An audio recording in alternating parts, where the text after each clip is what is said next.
Why have your forces destroyed the healthcare in Gaza?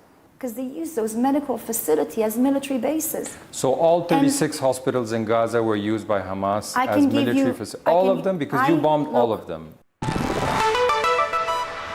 I ett år har jeg villet utfordre israelske myndigheter og konfrontere dem med kritikken de får for den brutale krigføringen på Gazastripen. Jeg har bedt om intervju med det israelske forsvaret, statsministerens kontor og en rekke ledende maktpersoner og politikere her i Israel. Ingen har sagt ja før nå. Jeg er i Jerusalem for å møte Sharren Haskel. Nice to see you. Hun er viseutenriksminister i Netanyahus regjering. Vi har mye å snakke om.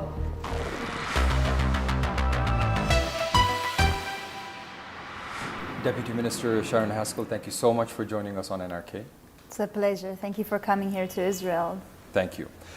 Let's start with your relations with Norway, because your government has been very upset with the Norwegian government, to put it lightly. You've pulled your ambassador from the country. Your government has also denied entry to and any dialogue with the Norwegian foreign minister.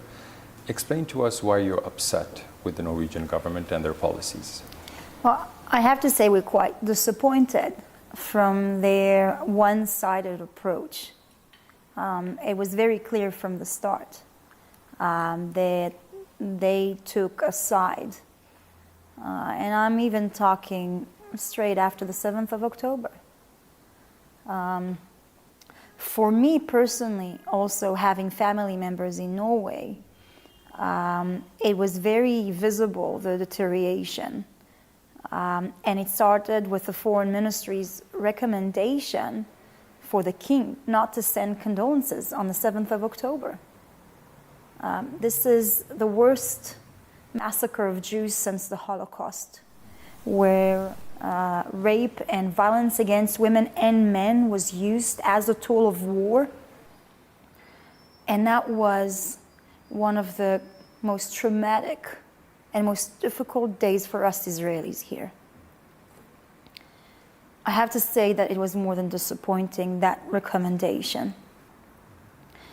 It continued along to the point where they declared and recognized a Palestinian state. They literally rewarded a terrorist organization after the worst massacre of Jews since the Holocaust with a reward. We haven't given up on the Norwegian people. But with this current government and their approach, we've lost trust in them, so they cannot be a mediator when you take a side. The Norwegian government rejects the notion of awarding Hamas by recognizing Palestine. They say the recognition is actually an anti-Hamas step, which is meant to bolster the moderate factions among the Palestinians who are committed to peaceful coexistence with you, who recognize the right of the State of Israel to exist, particularly the Palestinian authorities. So they reject this notion that they're rewarding Hamas by recognizing Palestine. Well, it's... I think they need to do a little bit more research in. And not just research, but they need to put their foot on the ground to look on the reality in the eyes. And the reality is that Hamas is the government in Gaza. The terrorist organization is controlling, indoctrinating an entire population in Gaza. And the fact is, and the Norwegian government know that very well, there weren't any elections in the areas of Judea and Samaria for more than 20 years now. In the West Bank, yeah. Yeah. Do you know what will happen if there's elections tomorrow? Hamas will go into power. They will be elected in there as well. They know that. They've seen the information. They've seen the polls. So when they speak on a state, who's going to control this state? They are giving it to a terrorist organization. So when you talk to me about a Palestinian state, and I know in our reality how that actually looks like, this is not a conversation we can have right now. Hamas, no doubt, is your sworn enemy. Explain to our viewers why your prime minister for years signed off on financial aid to the Gaza Strip coming from Qatar. He personally signed off on billions of dollars going into the Gaza Strip. So if Hamas is your sworn enemy and they're using any funds they get, as you claim, to build tunnels, to buy weapons, to hurt your people, why are you sending money to Hamas and their government for years? So that was part of the conception that was also mainly pushed by the international community, that when you have, somewhat of a hope for prosperity, for a strong economy, that maybe, if there's a strong economy there, then maybe they'll put their weapons down and they'll invest more in their children's future than in the destruction of their children's future and our children's future. But the problem is that you're not dealing with a freedom-loving, democratic nation or even people. These are people who've been indoctrinated by radical Islam, by jihadism. And with that, it's part of an ideology. And so that economical prosperity aspect has no values to a religious, ideological death cult who value death more than it values life. I came to Israel on the 9th of October, and I've been covering the war ever since. I've met with victims of the atrocities committed on that day, their families. And I remember very well that for the first weeks, Israel received an outpouring of support and global sympathy. It was extremely touching to see how most of the world sympathized with you after the Hamas attacks on October 7th. Fast forward nearly 600 days into this war, Israel is now facing a wave of global condemnation. How did Israel lose all that global support, and why is it being condemned now? What happened? Strength. When Jews, not only now, but in the past as well, and I can tell you my family's history as well, when Jews are being butchered, massacred, dead Jews are loved Jews, and the world sympathized with them.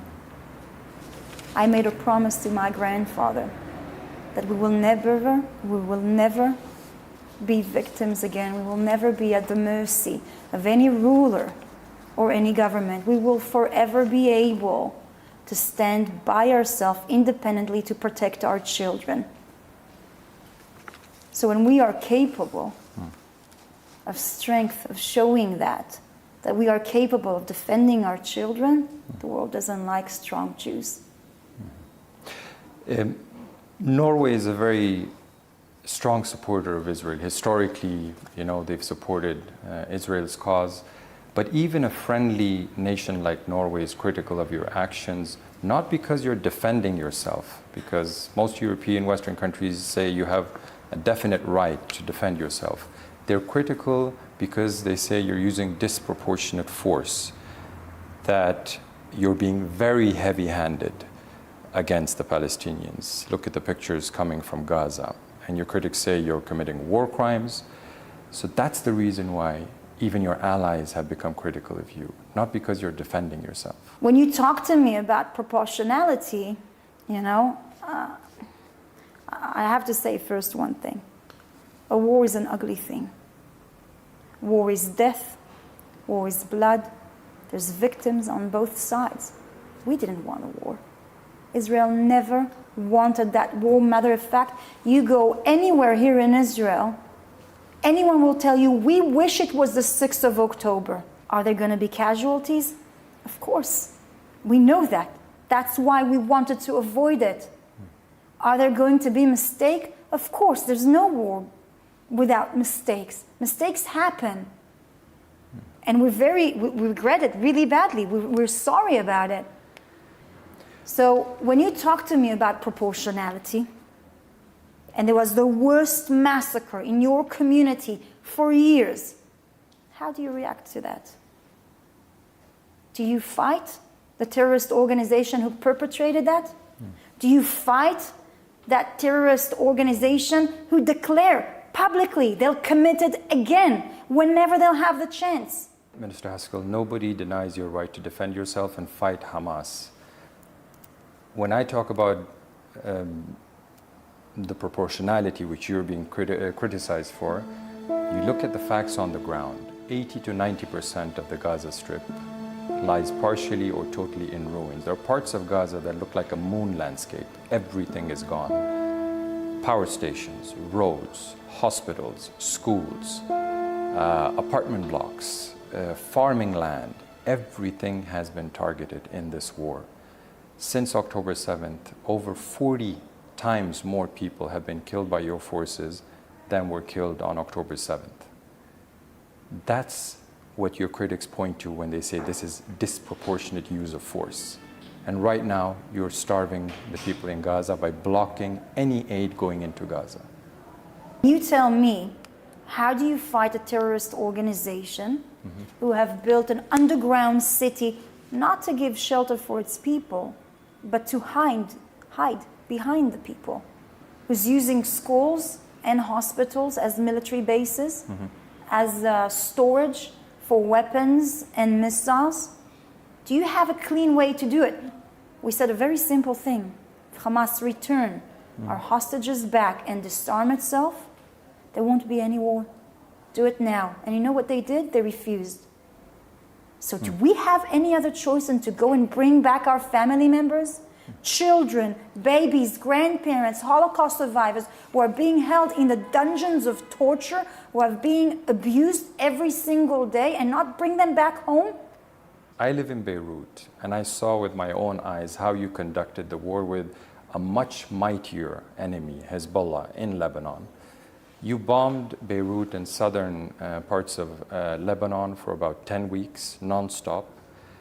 And I saw how you conducted that war, and we see the pictures coming from Gaza. In Beirut, Mrs. Haskel, your forces would target a Hezbollah commander in his apartment and only bomb that apartment. I saw it with my own eyes. It would be a 10-story building and one apartment is taken out.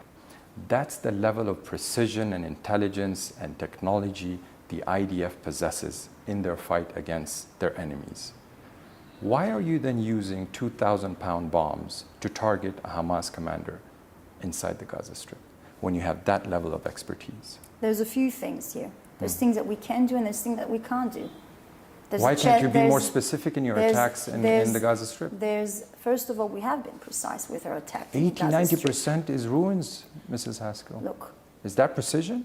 We are conducting a war against a terrorist organization who have recruited all of the resources, facilities, money into this terrorist organization's capabilities of war. So when you are conducting a war in an urban area, Beirut is pretty urban. Beirut is pretty urban. Have you seen the apartment blocks?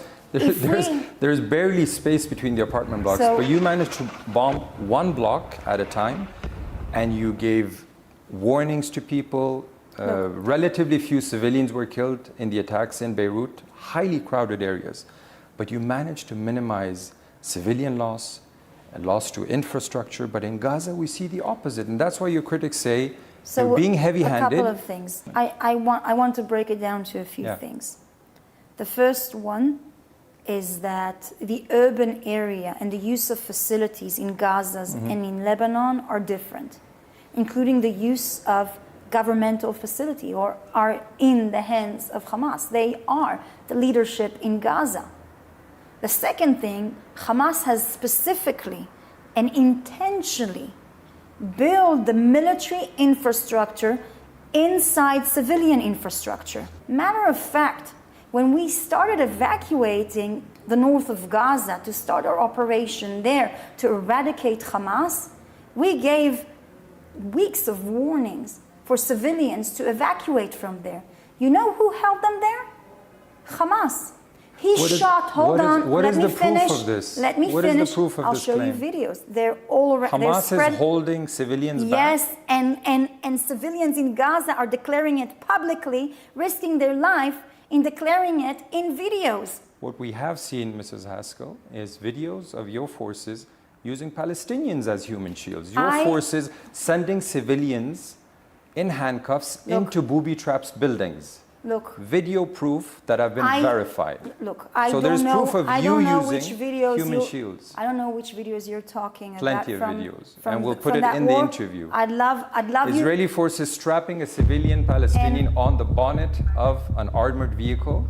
Terrorists to get who out. They actually arrested to take into custody. So you strap him to the bonnet of your car to get out of a hostile situation? Why don't put him in the car? Look, obviously, if you want me to watch any particular video, analyze it, I'll be more than happy to do that. Israel does not intentionally harm civilians. Mrs. Haskell, your forces have shot civilians with white flags.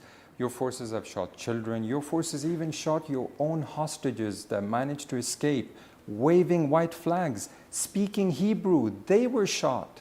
You know what happened a couple of days just before that? There were Hamas terrorists with white flags, with arms, who were waving that white flag in front of the same brigade, going in front of them, trying to shoot on them. The fact is that Hamas knows our procedures. They're abusing the Israeli mechanism to defend civilians, to harm our troops. And do mistakes happen? Yes, they happen. But you need to understand that this is a very difficult war in an urban area where Hamas is using a lot of the mechanism that we did to protect civilians against us. And so mistakes happen, and terrible mistakes happen, including those hostages that you talked about. Let's talk about some of these mistakes that you're talking about in the Gaza Strip. Specifically the attack on healthcare facilities, hospitals, healthcare workers. All of Gaza's hospitals have been attacked by Israeli forces. Currently, 16 out of 36 healthcare facilities are partially operating according to the UN. Why have your forces destroyed the healthcare in Gaza? Because they use those medical facilities as military bases. So all 36 hospitals in Gaza were used by Hamas as military facilities? All of them? Because you bombed all of them. I can give you a list of the hospitals that we've actually targeted. No, I'm giving you the numbers. No, you tell me all. Telling me all does not necessarily... 36 hospitals have been bombed by your forces. Are you saying that Hamas used Can I have the list of the hospital, please? Every single hospital was used by Hamas as a military base? Okay. Shifa Hospital, yes. We have proof for that, and we've provided it. Nasser Hospital... What proof was that? Yes. Please explain. What proof? You said there was a three-story underground bunker under Shifa. Videos. Did you find that three-story underground bunker? We have images, we have videos, okay? We have intelligence, we have recordings, okay? Matter of fact, to not many, but to few of our allies who wanted to conduct some investigations, Israel gave access to those foreign military personnel to actually look on those materials as well, okay? Some of them were published as well. But I have a list of those hospitals who were used by Hamas as well. And it's mainly because they know that Israel have rules of war, and they abide by the rule of war. You abide by international law, you have strict rules for your forces. We've seen videos, surveillance videos from hospitals inside the West Bank, where your special forces storm into the hospitals dressed up as civilian Palestinians, dressed up in medical gear, in uniforms, carrying weapons, storming in, finding their target, who was a Palestinian militant, being treated at the hospital, assassinating 3 people in a room, and then leaving. Is that abiding by international law? Sending special forces disguised as medical crew, medical staff, with weapons, killing the people you're after? Our enemies are vicious. So you're going to do the same as them? Hold on. We know what's in front of us, and we know what will happen if we wait silently sometimes for them to attack, like what happened on the 7th of October. Because we didn't act before against Hamas. We should. So the 7th of October would have never happened. When there's an arch-terrorist who would have committed crime and murdered innocent civilian, if I can eliminate him with the least casualties, instead of going into a full confrontation and a war, I think that me and you should prefer the one with less casualties. You've arrested thousands of Palestinians in the West Bank. You could have arrested the man being treated there. Why do you send special forces into a hospital which is protected by international law and assassinate a patient? You could have arrested him and taken him into custody. If you want taken him to court. as I said, you're a democracy. But you're saying you're justifying the extrajudicial killing of your enemy inside a hospital. If you and want then me you say to you're a look, democracy. If you want me to look into a specific case, I'll be more than happy to get the details of that specific case. Then I will provide you with the videos of your forces entering the hospital. I believe there's videos, okay? I explained to you what's the principles that actually guides us.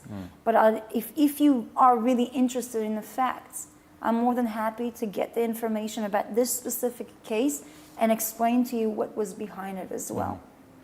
Good. 1,400 health workers in Gaza have been killed by your forces in the past 18 months. 1,400. That's not single incidents, that's a lot of incidents.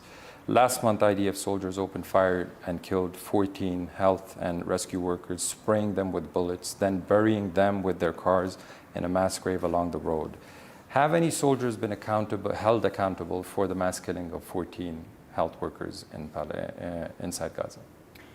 Our soldiers are working in a very difficult environment. It's a war. It's a very intense war where our enemy is using and abusing a lot of medical facility, disguise themselves in many cases as medical personnel, using... Like your forces? Your forces disguise themselves as doctors. As I said, I can talk in details about a specific event. Mrs. Haskel, in this specific case, and I know you know what I'm talking about, you've seen the videos, your ministry has commented on these things, there's been an investigation by the IDF where you changed your version of the story. First, your foreign minister said the ambulances were moving in a suspicious way without their signal lighting on. Then the video appeared of the ambulances in the middle of the night driving slowly on a dirt road with their emergency lights on, and then firing starts at them.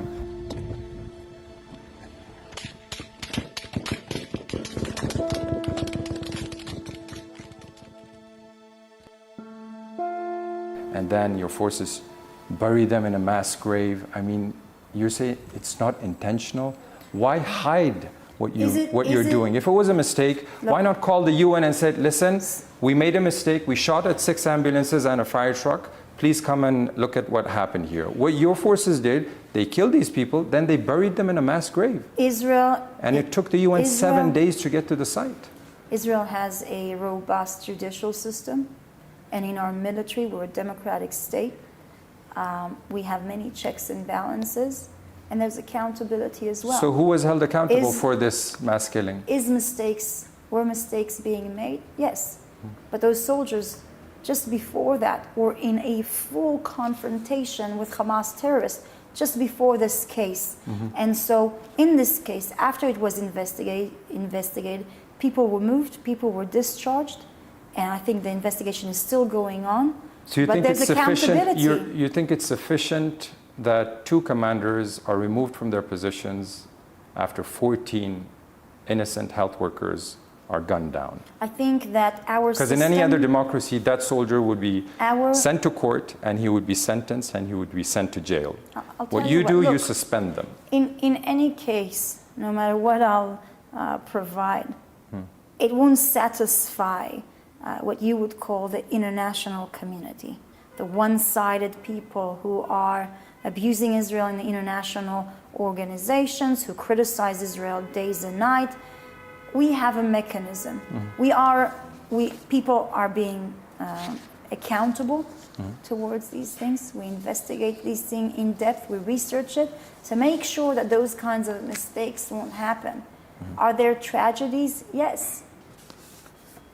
Let's talk about the way forward now.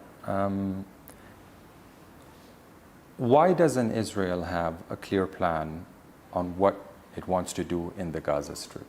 Because people here in your country are scratching their heads, people internationally are questioning what you're doing, people from your own military, your former head of the IDF, Herzi Halevi, he questioned the post-war plan of your government for the Gaza Strip. What are you up to in the Gaza Strip? Well, the reality is that it's not just up to Israel, okay? There's many parties who also, other people who need to make those kinds of decisions. Does Israel have any ideas? There's many ideas from the beginning of the war and many propositions by political leadership, think tanks, and many others. Personally, I think some of them are better, some of them are less. But I think there's a consensus, not just here in Israel, but internationally as well. Hamas has to be disarmed, and it cannot continue to control and indoctrinate the Gaza Strip. That has to be the base for any kind of discussion about what's going to happen in the day after in Gaza. Are you excited about Trump's Riviera plans? I don't want to be cute. I don't want to be a wise guy, but the Riviera of the Middle East, this could be something that could be so bad. This could be so magnificent. Look, I think that what Trump's bring, and it's very important, is thinking outside of the box. Einstein. Your critics would say that's ethnic cleansing. Einstein said forcing that Palestinians out of the Gaza Strip to build a Riviera is ethnic cleansing. So a couple of things.